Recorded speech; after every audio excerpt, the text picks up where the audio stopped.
নাসির চৌধুরীর প্রাধান্য দিয়া আমরা তাদের সাথে আমরা থাকবো। কিন্তু আমরা অনেকই মনে করি কি যে গ্রুপিং না, এখন গণতন্ত্র চর্চা করি আমরা যদি গ্রুপিং করি তাইলে এটা মনে ভালো, এটা ভালো জিনিস না। আমরা সবসময় মনে করতে আমরা প্রতীক্ষিতা দানের শীষ। আমরা আমাদের আপসীন নেত্রী জেল খারছুন ওই দানের শীষের লাগে, জেল খারছুন ওই দেশের মানুষের লাগে, এর লাগে আমরা সবসময় আমরা ফলো রাখতে উপর থেকে আমরা শহীদ জিয়ারে একবারে শেষ করে দেওয়া হয়েছে।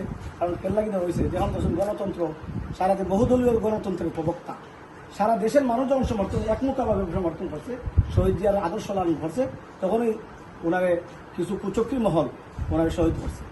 তো আমাদের ইতিহাস হলো আমরা মানুষকে ভালোবাসি, আর আমরা এটা চর্চা করতাম, দলের ভিতরে চর্চা করতাম। সেই হিসাবে যখন আগামীতে আমরা দানের শীর্ষে কীভাবে জয়ী করি, আমরা সংগঠনটা কীভাবে শক্তিশালী করি, আমরা অমুকের লোক মানুষের নাম বিক্রি করিয়া এরা না করা, এটা থেকে আমরা বিরত থাকি, যাতে কেউ নাম আমরা বিক্রি করি না।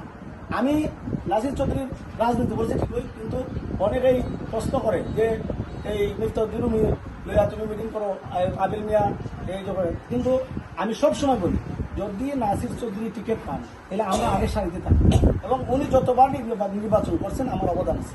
আমি যেহেতু ডোনেট করি, আমি যেহেতু দিচ্ছি, আমি তো নেই না ওনার কাছে, আমি তো নিতেছি না, তাইলে আমার তো কোনো স্বার্থ নাই। আমি নিঃস্বার্থভাবে আপনারা সামনে আইছি। আমার কথা হলো আমরা কোনো দল নাই, আমরা অপ্রচুরভাবে কারে ভোট দিলে, আমরা কারে সভাপতি বানাইলে, কারে সহসভাপতি বানাইলে, কারে সেক্রেটারি বানাইলে আমরা দল সংগঠিত, আমরা দল কিভাবে বিভক্ত হইতো না, আমরা গ্রুপিং হইতো না, সব মিললে আমরা দল তারে দাঁড়িয়ে শীর্ষে বিজয় করতাম।